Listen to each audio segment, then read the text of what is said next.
Olá, eu sou Sérgio Martins e esse é o Veja Música. A convidada de hoje é uma das cantoras mais talentosas da cena atual. Eu poderia dizer até da música brasileira, não só da música sertaneja. E, sem dúvida, foi a responsável por todo esse boom de cantoras que estão surgindo hoje no universo sertanejo. É com muita honra que a gente recebe Paula Fernandes. Tudo bem? Obrigada, Sérgio. Tudo ótimo. Estou super feliz de estar aqui. Eu também. Obrigada pelos elogios. A gente teve que negociar muitas datas, né? Você foi gravar novela, e depois a gente está se mudando daqui e tal. Pois é, mas acho que faz parte, né? E dá até um gostinho de quero tanto, quero mais. Com certeza, quero tanto. com certeza. Mas é um prazer estar aqui. Obrigada pelo convite. É isso. Você está lançando uma nova turnê, né? Que é a Jeans, é isso? É. Como é que é isso? Jeans é bom de ouvir, né? Jeans. Jeans? Tudo meu é muito intuitivo. Então, eu estava em casa e eu sou endossada pela Gibson e eu ganhei uma guitarra semiacústica vermelha. Uau. E aí eu estava olhando para ela em casa e assim estudando, poxa, agora tem turnê nova, que nome que eu vou dar para essa turnê? E não tem nada a ver, mas tem a ver. Eu olhei para ela e algo me veio assim, intuitivamente, assim como compor, o nome da música veio. Jeans é atemporal, jeans é bluseiro, jeans, porque ela é uma guitarra de blues, Sim. né? Jeans é versátil, combina com tudo. E a minha música? Minha música daqui a um tempo estará lá dentro do guarda-roupa de todo mundo também. Então, eu acho que o jeans simboliza exatamente esse meu momento e o que eu desejo daqui a 10 anos. O jeans continua sendo uma peça que todo mundo usa, do branco, negro, rico, pobre, todo mundo gosta. Pelo menos um top, uma jaqueta jeans. Então, eu acredito que a minha música será, né, eterna assim também. Eu acredito que eu tenho um trabalho de carreira de carreira, enfim. E achei que o jeans combinava exatamente com isso, com esse meu momento e o que eu desejo daqui a 10 anos. Agora, você fez um show recentemente em São Paulo que você cantou, acho que até de Djavan, não foi isso? Então, esse aí é um projeto que eu estou fazendo paralelo à Turnê Amanhecer, que ainda vai até o segundo semestre, ela está no finalzinho. O acústico era um sonho, sabe, assim, porque como eu sou muito voz e violão, eu tinha essa necessidade, sabe, de sentar num sofá, numa cadeira, num banco e mostrar isso para as pessoas, porque eu já cantei em boteco, já cantei no barzinho da esquina, e isso me deu uma bagagem muito grande, muito legal, assim, o gosto de quem está ouvindo, né? Então, imagina como é se realizar depois de tanto tempo de estrada, sucessos que as pessoas gostam de ouvir num violão e assim poder também tocar as músicas que eu ouço no chuveiro em casa, sabe? Tipo, cantar música em inglês, cantar música em espanhol, mostrar essa versatilidade, essa simplicidade que o meu trabalho tem, sabe? Em essência, assim. Como é que era esse teu período no boteco? Como é que foi? Foi bom. Era ruim porque eu ganhava muito pouco. Tipo, tinha trabalho que eu fiz que R$ 40 à noite, 2h30, 3 horas. Tinha pousadas que às vezes eu fazia no carnaval, sabe? Para aqueles que não querem ir para a folia, Sei. ia para pousada 4 horas seguidas de música, R$ 100. Meu cachê mais alto na época era R$ 150 e eram de marcar os dedinhos, assim, sabe? De ficar quase que no sangue, assim, porque era eu sozinha. E foi bom, porque eu acho que me deu uma bagagem, um conhecimento também. Qual música você não aguenta mais tocar, assim? Hã? Que música você tocava em boteco? Porque hoje você não aguenta mais nem ouvir, assim. Não, eu até não sou de cansar das músicas, não. Eu tocava Alanis Morissette, tocava Iron Maiden, tocava... não tocava tanto bossa e nem samba. Eu fazia o restante, assim... sertanejo, essa MPB mais pop eu fazia. O que mais que eu tocava? Aí eu tocava as em inglês, né? Tipo John Denver, Simon Garfunkel, que eu sempre gostei, Bee Gees. Sempre gostei muito desse meio country folk mais original. E era muito bom, né? Porque a Alanis Morissette, eu cheguei a tocar 5 vezes a mesma música numa noite, porque... Qual era? You Learn? You Learn e aquela outra. Foi tema de uma novela. Não vou lembrar o nome dela. You Learn, com certeza. Eu gostava. O que eu acho que chama atenção no teu trabalho, a gente estava conversando anteriormente, você, apesar de você estar incluída esse balaio do sertanejo. Eu acho que o teu trabalho ele é muito diferente do que a gente ouve no sertanejo atual, ou no que a gente chama de sertanejo universitário. Para mim, a tua linguagem está mais próxima dessa coisa folk que o Renato Teixeira e o Almir Sater fazem, com quem você já trabalhou, até mesmo o Vitor e Léo fazem, do que propriamente fazer aquele que eles chamam de batidão, assim. Né? Tem uma essência um pouco mais rural, né? Mais regional até. Eu acho que eu fico nesse meio, assim. Eu até brinquei uma vez com o Almir, falei, poxa, Almir, eu vou acabar virando uma Almir Sater de saias, porque eu tenho essa vertente, mas por outro lado, inevitavelmente eu sou pop também. Então, eu não gosto de rotular por isso, porque é meio que escraviza a gente, reprime, né? E o compositor, ele tem que ser livre para essa construção de música. Esses dias eu fiz um reggaeton que fala de traição, então a gente nunca sabe o que vai vir, né? Então, o que vier, tá bom. Falando isso, você tá com uma nova canção, né? Que é Beijo Bom. Eu tô com Beijo Bom. Beijo Bom não é totalmente minha, né? Eu tenho uma parceria com o Rafael e o Bruno. É uma proposta diferente, dá início, né? O lançamento da turnê Jeans. É leve, com poucas palavras, sempre foi de muitas palavras, né? Uma canção simples e conquistou muita gente, assim, é impressionante como que o público aceitou imediatamente. Eu gosto eu estou bem feliz. O que você tem que os outros não têm, é isso? É simples, né? E quantos você já amou? Poucos amei, bem sei. Quando me lembro de alguém, só dá você. E a parte do beijo que eu acho mais legal. Quantos você já beijou? Poucos beijei. Eu só beijei quem amei, né? Então, é bem sincero e singelo, assim. Dessa visão mais pura que eu tenho do amor, sabe? Porque eu acho que está justamente em falta no mercado. Está tudo muito superficial, né? Ninguém ama ninguém, ou diz que ama num instante, já não ama mais, já ama outro. Eu sou daquela que, para dizer que ama, tem que suar. Podemos escutar? Podemos, claro. Vamos preparar aqui. Mas tem canção jeans, que é um blues. O que mais temos? Tem muitas canções ainda para lançar, com uma pegada mais... Sem perder a essência Paula Fernandes, mas com cara de atual, né? Quantas você já amou, poucos amei, bem sei. Quando me lembro de alguém, só dá você. Quantas você já beijou, eu só beijei quem amei. Mas se juntar quem amei, não dá você. O que é que você tem, hein, que os outros não têm? De onde você vem, hein, vem. Sabe, um beijo bom seu, um abraço bom seu, e olha o que aconteceu, deu certinho com o meu. Sabe, um beijo bom seu, um abraço bom seu, e olha o que aconteceu, deu certinho com o meu.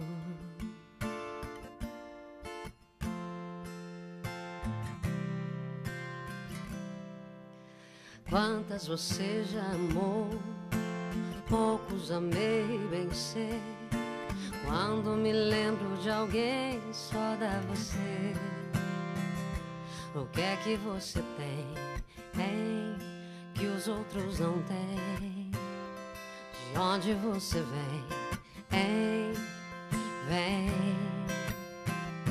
Sabe, um beijo bom seu, um abraço bom seu, e olha o que aconteceu, deu certinho com o meu.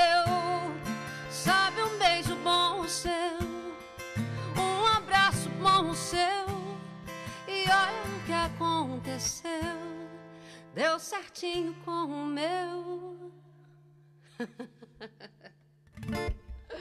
É isso aí. Outra coisa que eu acho incrível no teu trabalho, assim... Por favor. Fala-se muito numa tendência que se comenta assim, da sofrência, né? principalmente nessa nova leva de cantores sertanejos. E você mesmo, quando você fala sobre traição, sobre paixões que não dão certo e tal, você tem um outro tipo de linguajar, você tem um outro tipo de abordagem que foge do lugar comum. Eu não estou fazendo uma crítica Claro, a é isso quem que eu ia faz, falar, porque eu acho que cada um mas tem eu seu acho, jeito de fazer. mas no teu caso, como é que é esse background? É coisa que você lê, coisa que você escuta, compositores nos quais você se retrata, que você acha que tem uma linguagem mais... Olha, é até meio complexo que eu vou falar, mas vou tentar resumir. Eu cresci onde a natureza é que dominava e dava as regras. Eu acho que não existe nada mais prazeroso do que você cantar a sua verdade. Eu tirei a verdade de onde eu vivi, porque a verdade está na terra, a verdade está no ar, a verdade está aquilo é verdade. Você não tem como discutir, é indiscutível. Eu sou parte daquilo ali, então é indiscutível o que eu sinto. É uma verdade, a minha verdade é a sua verdade, mas a minha verdade eu acho que é o melhor que eu posso oferecer para as pessoas. Então é isso que eu acho que traz essa cara diferente, que não é uma coisa consciente, agora eu tenho que fazer um trabalho diferente de fulano de tal. Não, eu simplesmente estou fazendo o meu, né? E respeitando essa minha maneira, essa linguagem, a simplicidade. E eu acho que tem uma coisa que é muito importante que está em falta, elegância.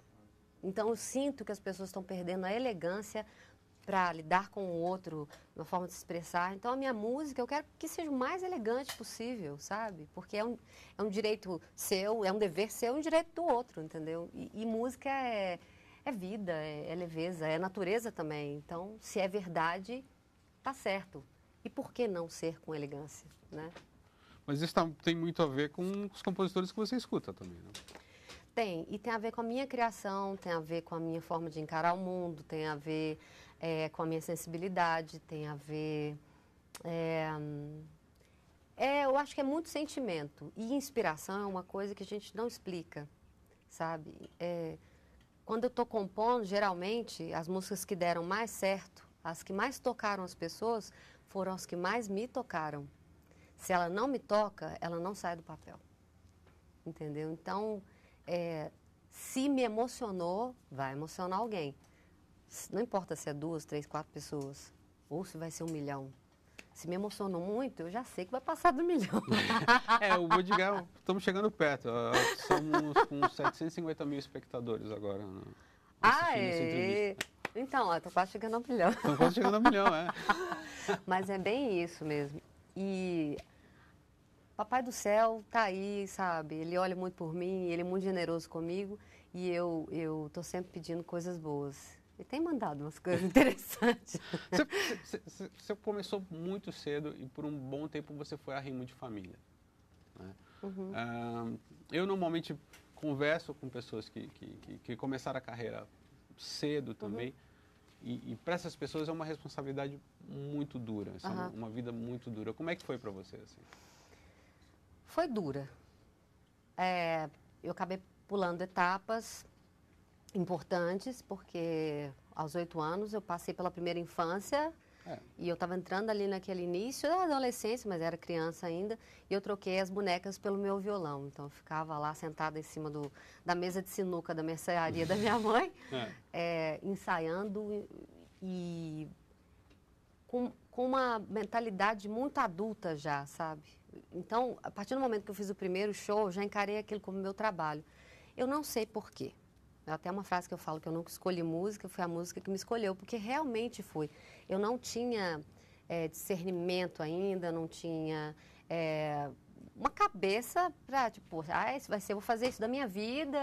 Eu só tinha certeza de que eu tinha que fazer bem feito. Então, se era um show na escola ou no churrasco da família, aquele preparo era uma coisa tão responsável que eu olhando aquela menina, Paula, que eu fui, era muito pesado.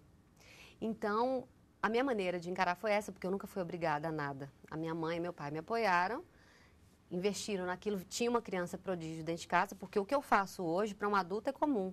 Mas eu já fazia isso aos 8 anos de idade, então é isso que eu acho que foi que ligou a chave, né? Minha mãe me ouviu a primeira vez e ficou assim, sem entender, porque ela não sabia de música, mas ela sabia que estava afinado, aquilo tocou ela.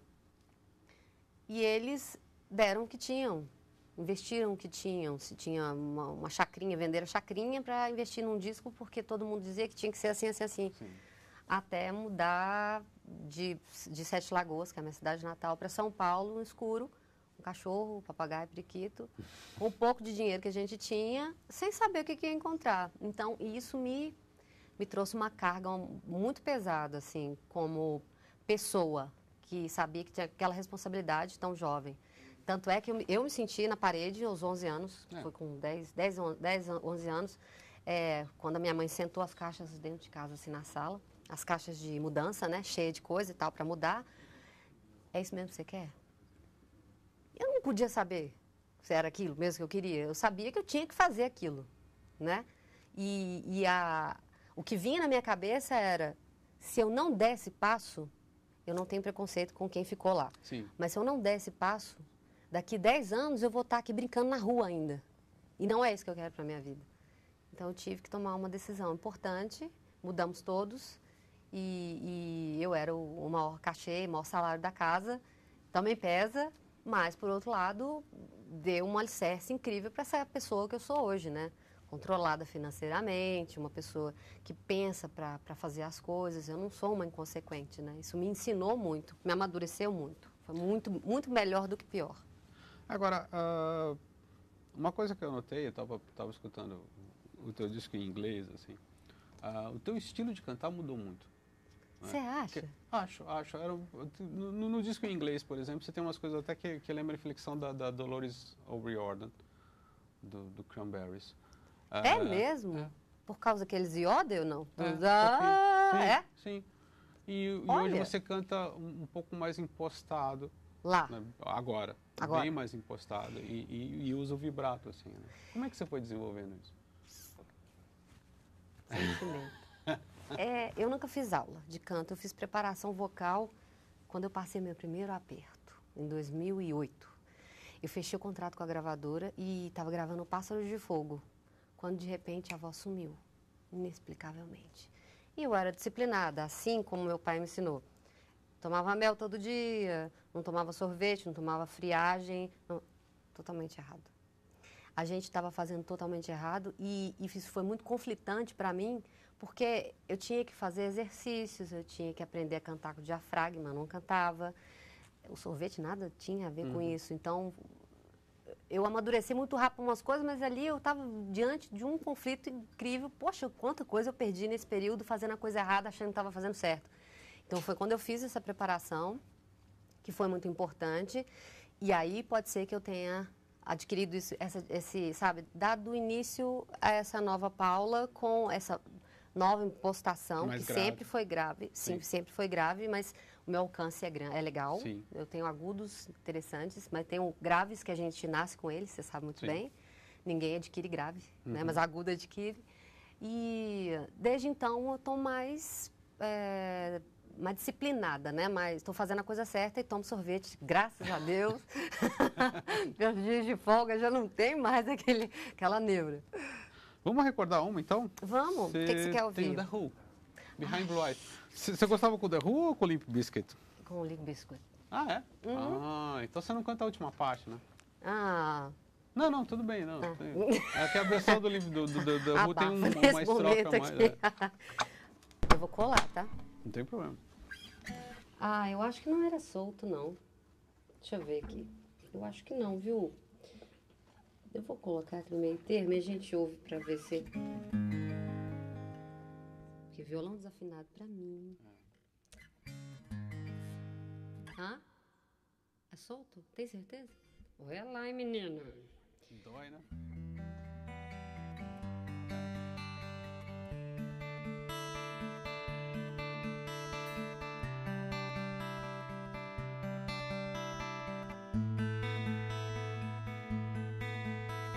No one knows what it's like to be the bad man, to be the sad man behind blue eyes. No one knows what it's like to be hated, to be faded, to telling only lies. But my dreams, they are as empty as my conscience seems to be. I have hours only lonely.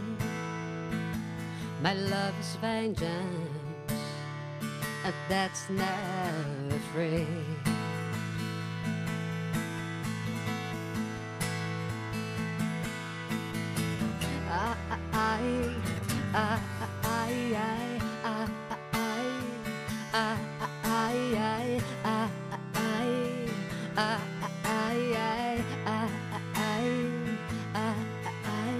No one knows what it's like to be the bad man,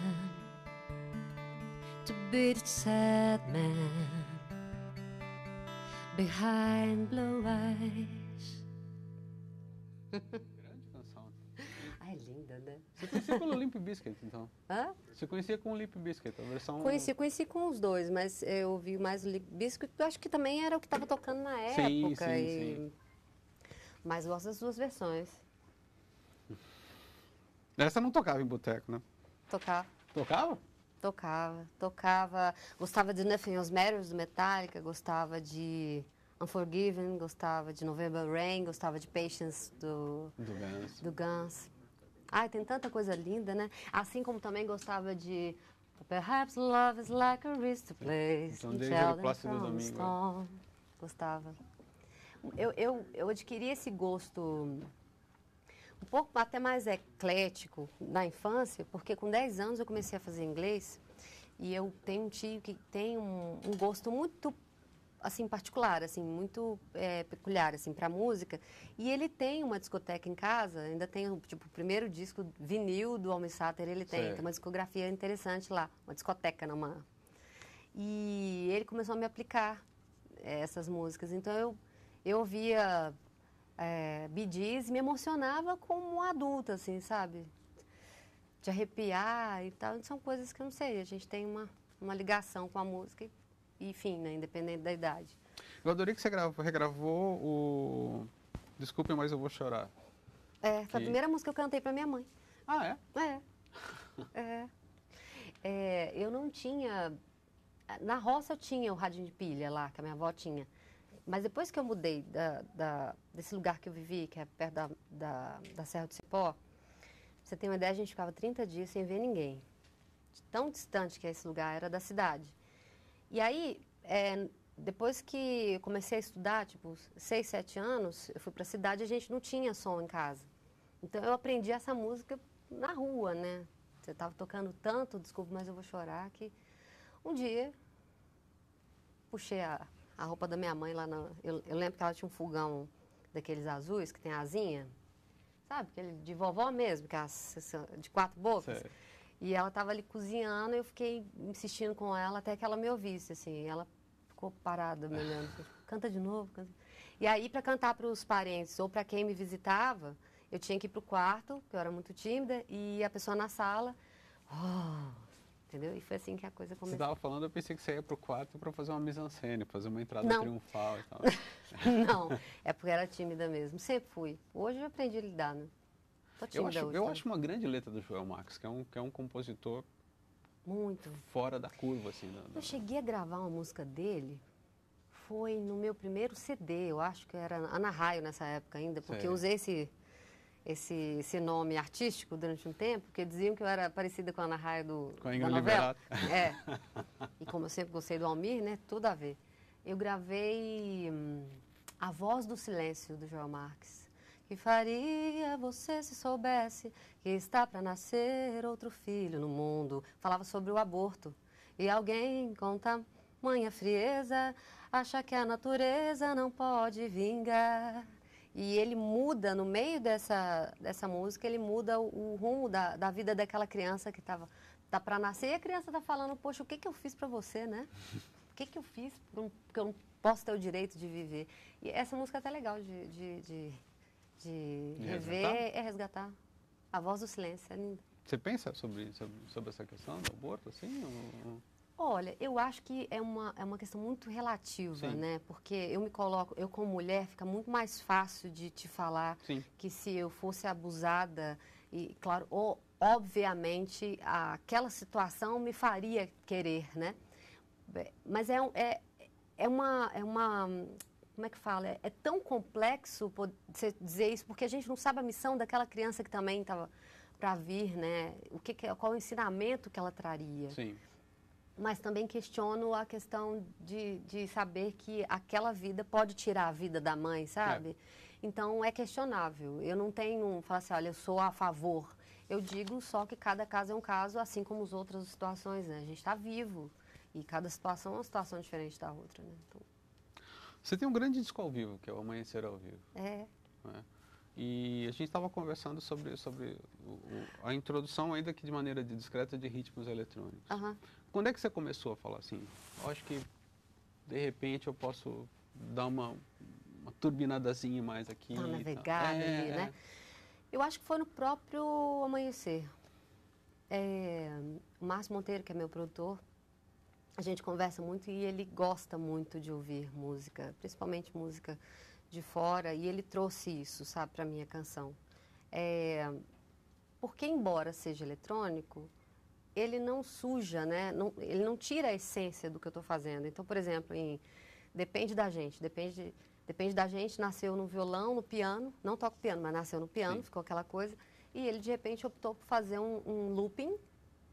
Eu gravei com looping e alguns efeitos ali percussivos e, enfim, era o que a música pedia. Então, acabou que as circunstâncias, a vida foi trazendo isso, o nosso diálogo, e ele acabou vestindo mais as minhas canções com esse, sabe, com essa pitadinha aí do eletrônico, que eu acho que deu uma mudada legal. É difícil, não? Hã? É difícil entrar essa coisa do eletrônico? Eu acho que não é difícil nem fácil, eu não posso analisar assim. Sei. Eu acho que se ficou melhor, se agradou Se os soou bem. ouvidos, soou bem, já é. Porque a música, quando a música é boa, porque isso também é muito, Sei. né, gosto não se discute, mas quando a música é boa, para mim, se ela no piano, no violão, ela vai ficar legal, mas Imagine não nasceria no violão, concorda? Sim. A música tem um apelo. Então, ele segue o apelo, ele vai da sensibilidade do produtor. E eu com os meus pitacos também, porque eu ponho uns 10 dedos, né? E o que eu acho interessante é que, por exemplo, alguns produtores, principalmente internacionais com quem eu converso, eles falam que se os anos 70, os anos 60 e 70 foram o período das melodias, né, da música se guiar pelas melodias, as décadas seguintes se guiaram pelas batidas. Agora, quando você faz uma opção pela batida eletrônica, a batida eletrônica ela serve à melodia, não o contrário.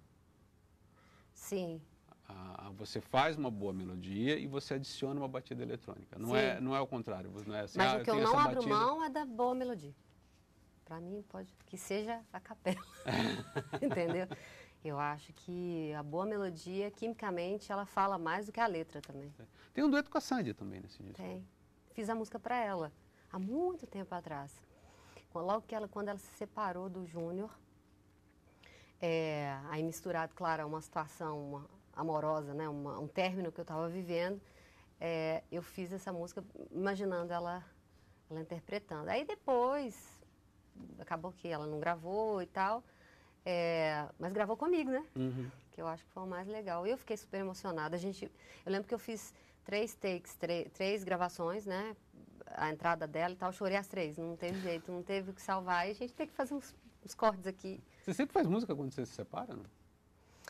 Não, quando eu tô namorando também, quando eu tô solteira também. Mas quando separa, eu acho que tem não sei, liga um negocinho, a gente ouve mais música. Música é um negócio que me inspira muito, sabe? E aí quando o cara foi um como é que chama? FDP. Também inspira. Quando ele não foi, inspira.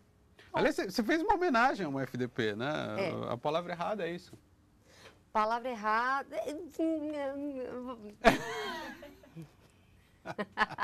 Palavra errada foi numa outra situação, entendeu? Outra situação. com a mesma figura, mas foi outra situação que eu ouvi uma palavra que me doeu muito e eu descobri, quer dizer, a minha mãe sempre fala, né, que palavra é um negócio que você solta, fica ali, nunca mais volta pra boca. É horrível, é. E aí foi quando eu escrevi palavra errada, diante dessa briga, ele pegou pesado, palavra errada é um negócio que muda o rumo da vida, né? É igual um tiro, um termo que você usa... Queima-roupa. Né? Mas é. É uma palavra só. Eu acho uma grande canção. Obrigada. Olha, eu posso te falar, assim, você está me dando um presente hoje, porque eu vivo numa era em que, às vezes, muitas vezes, a letra não é tão valorizada assim. E quando eu fiz palavra errada, eu esperava que alguém como você, que tem o seu conhecimento, que é uma pessoa que sabe avaliar, que eu confio a avaliação como bom, como que fosse uma música legal, para mim já seria sensacional, porque ela foi feita com esse intuito, sabe, de tocar pessoas como você. Eu fico feliz demais. Uma salva de palmas! Obrigado. Vamos escutar, então. Feliz. Vamos. Palavra errada. Ai, ai. Bom.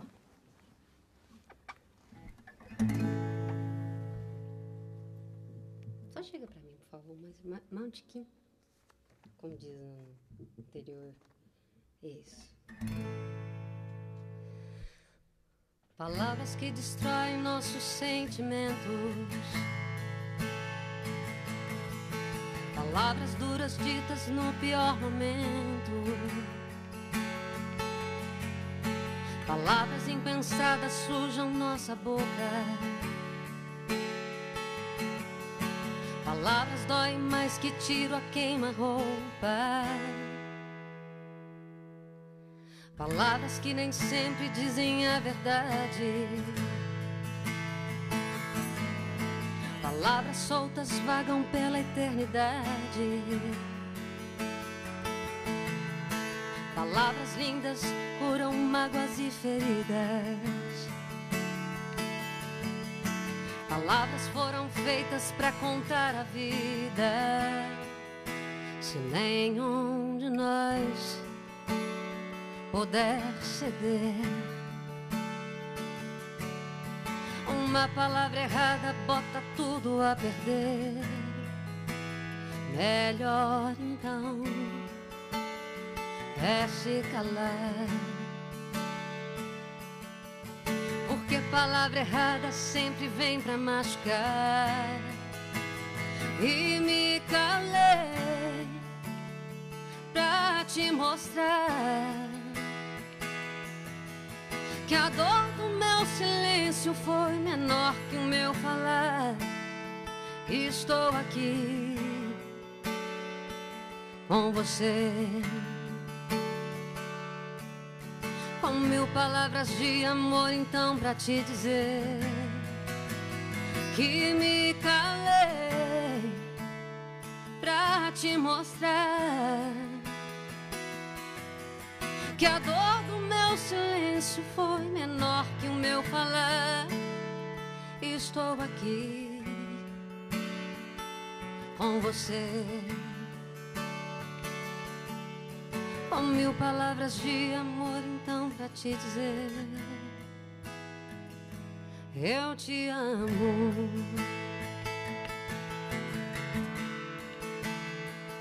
Eu te amo. Eu te amo. Bela canção. Obrigada. Obrigada. Me diz um pouco desse teu projeto do disco de duetos. Você canta bossa nova com Michael Bolton. Pois é, essas coisas acontecem, né? Eu nunca tinha planejado um projeto assim. Ele foi nascendo à medida que os duetos foram acontecendo, os convites foram acontecendo. E cantar era uma bossa, meio samba, é um misto, né? Eles têm um jeito diferente de fazer, né? Música brasileira. Over the Rainbow é muito legal.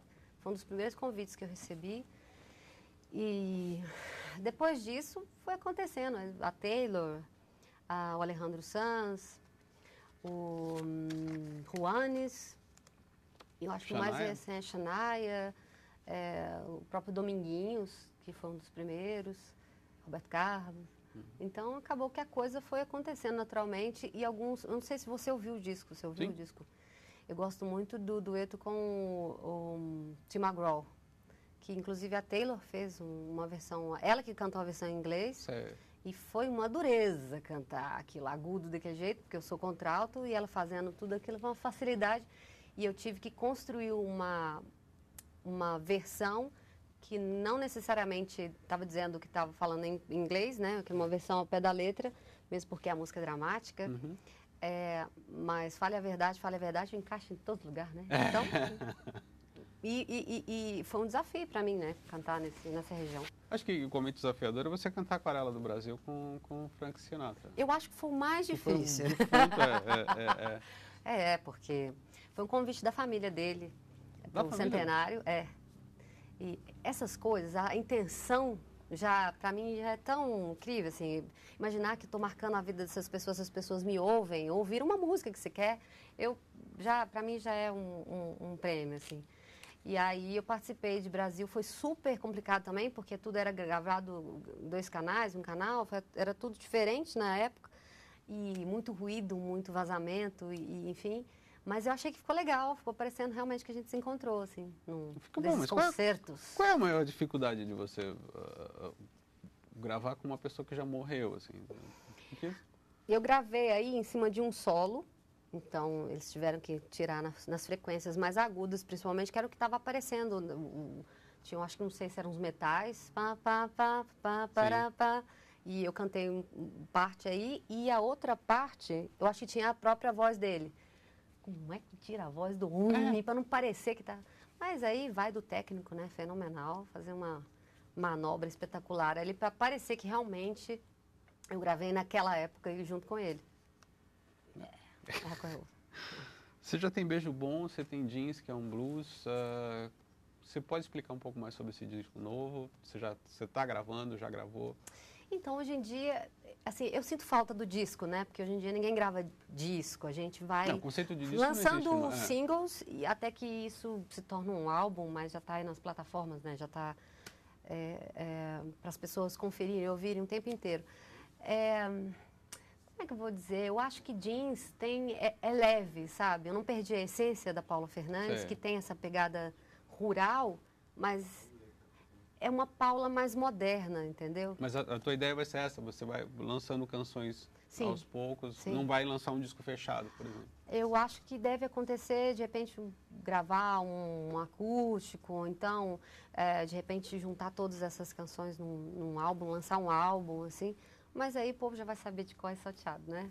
Eu acho que é uma proposta interessante também, assim. Esse mundo digital veio renovando e a gente ainda está se adaptando com ele, né? Porque eu, particularmente, sou fã de pegar, olhar, sabe? Sim. Folhear ver quem tocou, quem produziu. Álbum, e olhar e conferir aquilo de perto. Para mim, aquilo ali vira quase que uma relíquia, né? Você ter aquela... Poxa, agora, eu comprei isso, então. Né? Agora você estreou como atriz, é isso? Você trabalhou, Deus Salve o Rei, é isso? Não é? O que você faz lá? Então, passei por lá. Foi uma história interessante também. Logo que eu vi as primeiras chamadas da novela, eu não tinha ido ao ar ainda. Eu sabia que eu ia participar dela. Não me pergunte por quê, porque são coisas que só, né, a gente não explica entre o céu e a terra. Né? Aí o Fabrício Lambert, que é o diretor lá, me fez o convite, a gente conversou e tal. Primeiro seria uma freira, mas acabou que eles mudaram. Uma freira. Pensa, fechadinha até aqui. Mas ia ser uma freira desafinada, uma cantora desafinada. E aí eles resolveram mudar o rumo da novela, porque isso é uma obra aberta, né? Pode acontecer a qualquer momento. Eu encarei isso com naturalidade. E aí pintou o convite de novo para fazer a Princesa Beatriz, que seria uma princesa grávida,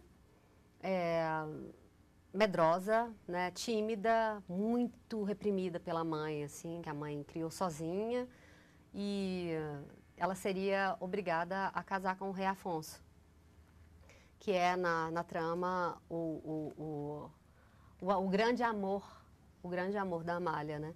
Então a história gira em torno disso e né, imagina, já entrei contracenando com a Bruna, com a Marina, com o Rômulo, e aquele elenco maravilhoso, né? Então... Você disputa ele com a Bruna e com a Aí Marina? eu não posso falar, né?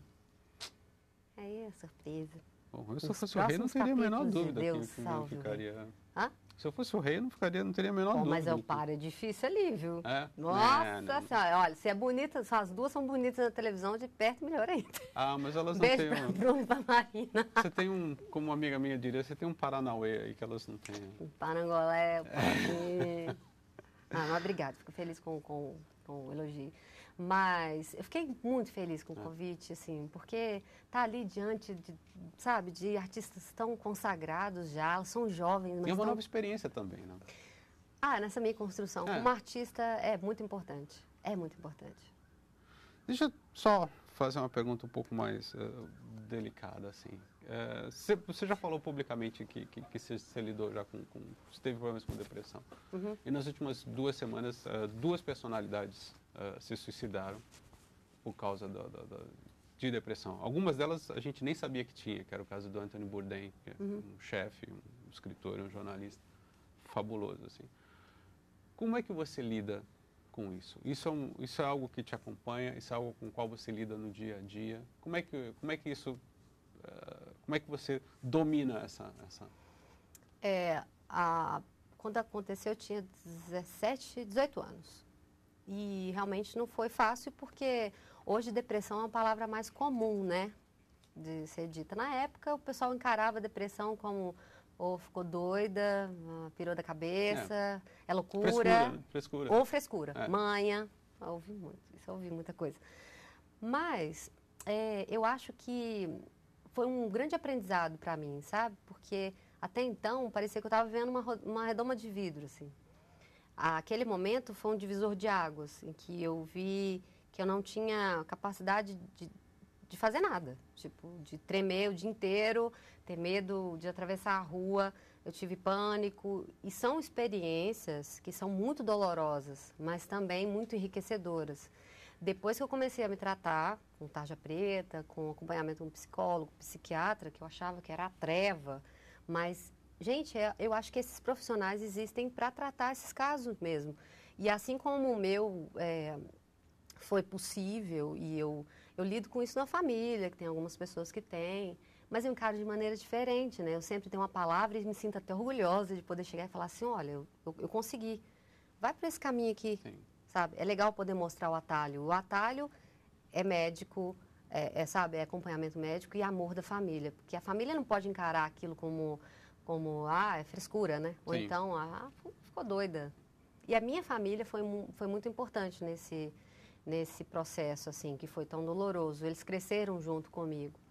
E aí, depois eu fiquei uns 3 anos, tomei um remédio uns 3 anos, e fiz acompanhamento com o psiquiatra e depois só mantive a análise, né? A terapia, que isso é uma coisa que eu acho que todo mundo devia fazer. Você faz ainda? Para o autoconhecimento, sim, sempre que eu tenho tempo. Se não tenho, faço por Skype. Eu estava sabendo disso, vou perguntar isso. Eu acho que é muito importante, assim. Mas foi essencial para eu ser a pessoa que eu sou hoje, assim. Muito mais forte, mais preparada para lidar e saber o que quer. Que eu acho que isso aí foi a chave da questão. O que eu quero para a minha vida. Começou lá atrás, com a depressão, né? Eu sei o que eu quero. Entendeu? Bom, a gente está chegando ao final do nosso programa. Eu queria agradecer imensamente Paula Fernandes. É um sonho trazer você aqui. Eu acho Meu Deus, obrigada. É verdade, a gente sempre gostou. É o sonho do Eduardo Tedesco, que está aqui também, que me apurrinha todo dia pedindo para você aparecer aqui. Desde que a gente se conheceu, em 2010, acho. 2010, 2011. Não me lembro a data. A cabeça tá... você tinha 15 anos, você era muito nova. Então. Gente, olha que coisa mais linda. Né? Eu fiz 26 anos de carreira. 26 anos de carreira? É muito tempo, né? Você começou com quanto? Com 1? Com 8. Mas estou me cuidando, que eu acho que isso é a maior herança que eu vou herdar da minha mãe, que é o cuidado com a saúde. Maravilha. E o restante a gente traduz em música. Eu pedi para eles aparecerem aqui, mas eu acho que eles não vão aparecer. Por favor, Yuri Ferreira, Fon Jimenez, Leandro Alves, Juliana Araújo e Flávia Sá. Vocês vão vir aqui, não vem? Quer que você... Eles estão ao vivo, não pode sair. Então, agradecer a todos eles. A gente queria agradecer também a Lisa Calil, que também não esteve aqui, mas aparece em todos os programas. Silvio Navarro, responsável pela volta do Veja Música. E principalmente a Milib Arruda, que é nosso talismã e está um pouquinho doente, mas vai voltar. Milib, fica bem. Paula, muito obrigado. Eu que tenho que te agradecer. Que isso, a gente foi uma honra para mim. Sempre que quiser, a gente renova o papo, vem cá trocar uma ideia. Como é que está a tua agenda semana que vem? Pãozinho de queijo, um cafezinho. Putz, podia ser, né? É que a gente está desmontando o estúdio. Não, mas da próxima vez eu trago. Combinado? Trago lá combinado. de Belo Horizonte. Minha mãe faz um pãozinho de queijo da melhor qualidade. Ótimo. Então, todos estão convidados para no próximo programa virem desfrutar o pão de queijo da mãe da Faustino. Haja pão de queijo. Haja pão de queijo. Obrigado e até o próximo Veja Música.